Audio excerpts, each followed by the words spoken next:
Good morning, guys. So this is week two. I'm going to be going over some review from sections one and two for Antigone, and I'm going to review some stuff for three. You only have to read section three this week, and then there are 5 questions, I think, for this week. Check.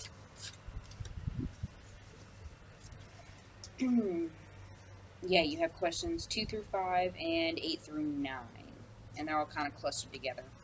Um, So for section one, it was an argument between Antigone and Ismene, again, who are sisters. They're arguing over whether or not they should go against Creon, their uncle, and bury their brother, um, particularly Polynices. So he's seen as the evil brother in this case because they were fighting. They kind of went on, to war with each other over Thebes, which is the city they live in. And didn't really go well for either of them. They both ended up dying. And yeah. So Antigone is very set on burying him and giving him all of the burial rights that he's supposed to have, and she's willing to do whatever it takes to get that done. And Ismene is more fearful, and she's not really ready to sacrifice all of that just yet. She wants to bury her brother, but at the same time, she's very hesitant to go against the king. Even though it is her uncle, she's still very hesitant to do it. Um, so at first, I asked you guys to look over their characters. So unfortunately, guys, I meant to put numbers 5 and 6 on your paper, not 6 and 7, so that's my fault. Um, so just to kind of go over number 5, it was talking about conflict. And right now we're looking at a person versus person conflict, but the whole situation becomes a person versus society conflict because it's kind of going against what society thinks is okay at this time or not. So it's building this tension because they're arguing over what's going to become the major issue of the play. Um, the main motivating factor for the rest of the plot. So we have a lot of that going on, and their characters kind of show both sides of the story. The people who are like, we need to bury people at all costs, we need to give them rights. And then there's the people who are very, um, well, let's just follow the rules, let's do what's expected. Um, and that kind of goes over Antigone and Ismene's character for the most part. Whereas Antigone is very much about respect, she's very much about being honorable and, caring. Ismene is very much on the other side. She's fearful. She's not um, willing to do whatever it takes. She's very subdued or very tame compared to Antigone, especially. So for number 6, that kind of covers that. And then for the checking your understanding question, so some key information you find out about their family is we know that their brothers are dead. We know that their parents are dead. Um, we know their uncle is kind of in power now, and basically they're the only 2 direct relatives left. Everyone else is dead at this point. Um, so we do learn that information, and we also learn clearly that they don't all agree, which, like typical family, they don't agree on everything, and that's showing at the highest level, which is politics right now. And their motives are conflicting. Ismene is kind of focusing on herself, whereas Antigone is focusing on others. So their motives to do things are pretty polar opposite. Um, and how does Sophocles use the sisters' interaction to advance the plot? So the author, Sophocles, is kind of doing this in order to start everything in the play. If he didn't have this starting moment, there would be no rest of the play. And you'll see what I'm talking about as we continue with the text. Um, so, flashing forward to the first ode, that was really kind of contrasting, beautiful Thebes and all this great stuff that it is, and then it kind of contrasts with some imagery that is Polynices taking over and kind of bringing bad stuff to Thebes. And that's kind of one of the questions. I believe that's the first question, number two. Yeah, so remember the chorus and the chorus leader are kind of talking, and they're showing like bright sunshine and all these great things, and all of a sudden, like, doomsday, it seems like, is, coming, and that's Polynices kind of taking over, going to war with Thebes. Um, and it kind of brings an attitude of conflictingness or like doom approaching, um, which kind of leads into the third question. Um, so the chorus says, he dooms them all to a very different fate. And it asks for some evidence. So this one definitely focuses on Ares kind of helping them out. And remember, Ares is a god. Getting help from gods is nice until they decide to not help you anymore, or a more powerful god steps in. Which kind of is what happens in the next stanza. So they were originally getting help from Ares, but then Zeus steps in because they were, giving tribute. Both sides were giving tribute to Zeus, but all of a sudden Zeus is like, I don't like either one of you. So the brothers ended up killing themselves. Not themselves, but each other. And just becomes a catastrophe for everybody. They've lost both of the heirs to the kingdom, and that's why Creon becomes king, and all they have left is Antigone and her sister Ismene, from the previous kingship. And that's a lot of stuff to take in for these people, because remember, their original king was killed, then and their new king ended up being his son, so he was married to his mother, and he accidentally killed the king, and then he kills himself, and so does the queen, and then we have this catastrophe happen. So it's just been a really long series of bad things for the family. And again, there's some evidence after the lines that it says it's 164 and 165. After that, which is like the next stanza, it kind of gives you some information to support that answer. Kind of moving on to section 3, I'm going to review some stuff, and then you guys again already have 5 questions that are there for you to answer. They're in the textbook, same as last time. So right now, you're probably thinking that Antigone is our main character. She seems the most focused. She seems the most upfront about things.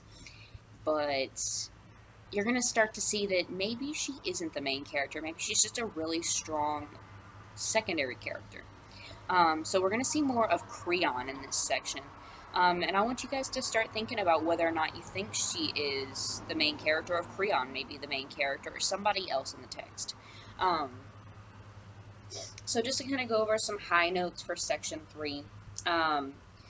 We start off with the chorus leader kind of being hopeful that Creon's new rule will bring them some peace in the society that they're in, because they've been going through such hard times, as we talked about just a second ago with sections 1 and 2 and all the previous history of the kingdom and family for Thebes. Well, he talks about kind of being hopeful that Creon will be a better situation. Remember, the chorus and the chorus leader represent society and what society is thinking. And Creon kind of is giving his first speech as a king, and he kind of is like, oh, you wonderful soldiers and men, you've done such a wonderful job so far with all these hard times that you've faced. So they're like, okay, I see you. You're doing a good job. You're giving us props. I see. You're aware of what's been going on. That's a high plus. And then he's this scene he comes to regret in the play. This next set of lines. It's like right towards the end of the first page and into the second. He says, basically, well, I'll read it to you because it's important. For me, a man who rules the entire state and does not take the best advice there is, but through fear keeps his mouth forever shut. Such a man is the very worst of men, and will always be. So he basically says that anybody who doesn't take good advice, who's in leadership, is basically the worst kind of man. And without spoiling the play, this becomes a big issue for Creon. He likes to talk, and he doesn't like to listen anymore after he becomes king. So, kind of keep an eye on that. It gets much more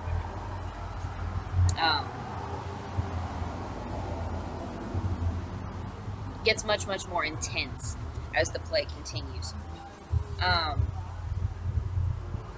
So then when you have the rest of Creon's speech, he mentions a couple of things, like he's like, what has happened is very shameful, all this bad stuff. And then at the end of his first speech, we have something really important he says. I'm going to read that to you as well. As for his brother, so Polynices, the evil brother, that Polynices who returned from exile, so he wasn't even allowed in Thebes, eager to wipe out in all-consuming fire his ancestral city, again Thebes, and its native gods, okay, Zeus, all them, keen to seize upon his family's blood, so to take the kingdom, and lead men into slavery, so he was going to enslave a bunch of people, he was going to be a bad fit. For him, the proclamation is the state declares he'll have no burial mound, no funeral rites, and no laments. So he's not to be buried, he's not to be given any respect or funeral rites, and no one is allowed to be sad that he's dead. He'll be left unburied, his body there for birds and dogs to eat, and a clear reminder of his shameful fate. Anyone who's well disposed towards our state, alive or dead, that a man I will respect. So anybody can agree that this is fair, blah, blah, blah, blah, blah. Everyone's on my side. Well, he's the king, so you kind of have to be on his side whether you are or not. But of course, we already know somebody's not on his side, Antigone. And we're going to see that in this scene here, that she does not follow this order. And Creon specifically says that if people do not follow this order, they are going to be, they're going to be stoned to death. So you're literally locked up and people throw stones at you until you die. That is not a pleasant way to go here, guys. And Antigone knows this. She knows that it's against the law. She knows that she can potentially be killed for this, and she does it anyway. So the chorus leader is kind of like, well, what if somebody goes against you? He's like, no one's that stupid. No one is such a fool that he loves death. And it's kind of hilarious at this point because it becomes ironic. Antigone knows exactly what she's doing and what she's going to get herself into, and she does it anyway. She knows that she's probably going to die, but she's more worried about her brother in the afterlife than any of that. So the chorus is kind of also working to kind of point out some things that are important for us later in the play. So then we have next a guard. So if you were in my senior English class, I would totally compare him to Polonius. He's kind of an idiot, and so is the guard. The guard runs in, he's out of breath, and he's like, it reminds me of my brother when he's lying. Dramatic. But he runs in and he's like, Creon, I have something to tell you, but I don't want to tell you because I'm afraid. Creon's like, don't be afraid, just tell me what it is. But it's going to make you really angry, you don't want to know, blah, blah, blah, I don't want to tell you, I don't want you to kill me. Creon's again like, okay, calm down, what is it? And then he keeps going, the guard keeps going and going and going. Creon's getting really frustrated with this guy. And he's like, just spit it out. So the guard runs in and he's like, so someone buried Polynices' body, even though you said they weren't supposed to. And Creon's like, what? Like, why weren't you doing your job? Did you take a bribe? Did you do this? Did you bury him? And he like starts accusing the guard, and he's like, whoa, whoa, whoa. This is why I didn't want to tell you. I didn't want to be the one, but I drew the shortest straw. They literally drew straws to figure out who was going to go tell the king. And just Creon is so frustrated and so angry. He's like, who would do this? And of course, we already know that it was probably Antigone, who's done this. And, you know, he's already said that this person will die, this, that, and the other. So we have to kind of see how he's going to react, because it is his niece. It's his family, and we're going to see if he reacts any differently because it is his family. So the guard, of course, Creon wants more details, so the guard is supposed to tell him, like, how this went down. So the guard goes through a good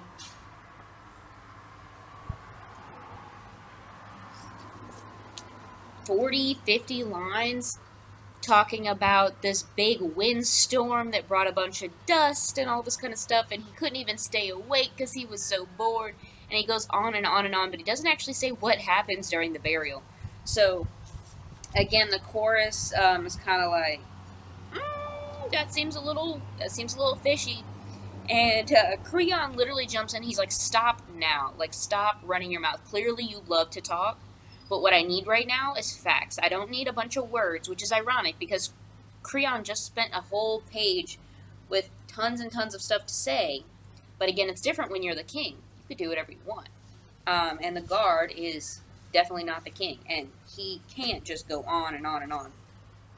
And the guard just keeps reiterating. He's like, look, I'm scared. Are you going to kill me? Because I told you it happened. Like, are you going to kill the messenger? Going back to that old saying. And Creon's like, I'm not going to kill you. I'm just really annoyed. You're annoying. And he continues on and on. Like, they go back and forth to figure out what's up. But he keeps saying, I didn't do it. And Creon's like, I didn't say you did it. I just want to know what happens and who did do it. And he's like, Creon finally ends it with, you better find out or it's your butt on the line. And so the guard's like, man, like, that's why I didn't want to have to come tell nobody nothing. And so the guard leaves, Creon leaves. And we're left with the guard having his moment. Well, I hope he's found because my butt's on the line now if this doesn't get figured out. And I guess we'll see what happens with that. And then we are faced with our second ode, guys. This one is a little bit more like a traditional ode. It's less of statements about society, and it's more focusing on something that is very loved, very cherished. And in this case, it speaks about humankind. So it says, strangely wonderful, nothing is more strangely wonderful than man. And of course, man here, they probably mean humanity, but at the same time, they say man because that's the all-encompassing term at the time. Now we just use humanity. So they're like, men are so great, they can sail, they're strong, they're smart, they can go to war and defend themselves, they, sail across oceans and run across things with horses, and they discover things. They're the head of the food chain. They said they're resourceful. Oh, resourceful man. But the only thing they can't conquer is death. They are so resourceful, but the only thing they can't conquer is death. But they can conquer sickness because they find their own remedies and they can, survive and, take care of themselves. And then they kind of end in the last stanza with kind of almost a warning. And it says that they are resourceful and they are very strong, but they must work together. And if they don't work together to be the best that they can, to be the best for their people, really they're alone. Or they need to be alone because they're not working together and they're not going to survive this planet, this tons and tons of stuff that goes wrong. And if you flip to the next page, guys, that's where your questions are for this week. Again, that is questions 2 through 5. And 8, and 9. So the first 4 questions on 332 and the first 2 questions on 333. Remember, guys, that by Thursday, I'm asking you guys to have a question posted. I'm going to have a part where it says, post your question here for week 2. Post your question there, guys. That way I can find them and your classmates can find them, because it gets kind of confusing with you guys posting randomly all over the place.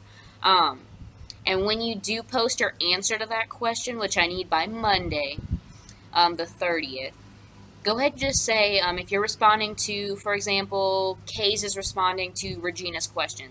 Kays will write Regina's question or Regina somehow, somewhere, and then answer the question.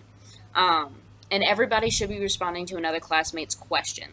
Remember, the question itself due on Thursday, the answer is due Monday. And then the questions from the book that we just talked about, those are also due on Monday. Guys, I don't care how you get them to me. Get them to me. Email, group me, send pictures, type it. I don't care. Send it to me, get it to me. These are for, like, pass, fail. Like, you do it, you don't. I need to see where you're getting. I need to see what you're confused with. That's why I'm doing these and trying to help you out a little bit and give you some extra stuff. Please let me know if you have any questions, guys. Only a few people asked me some questions this past week, and then everybody was turning in everything kind of like last minute because they had questions all of a sudden. You have the entire week. You have Tuesday to Monday to get this done. So get it done. Ask questions. I went over most of the plot points for the text already for section 3. Don't stress about that. If you need more assistance, please ask. Hope you guys are doing all right, and want you to be good. Be safe.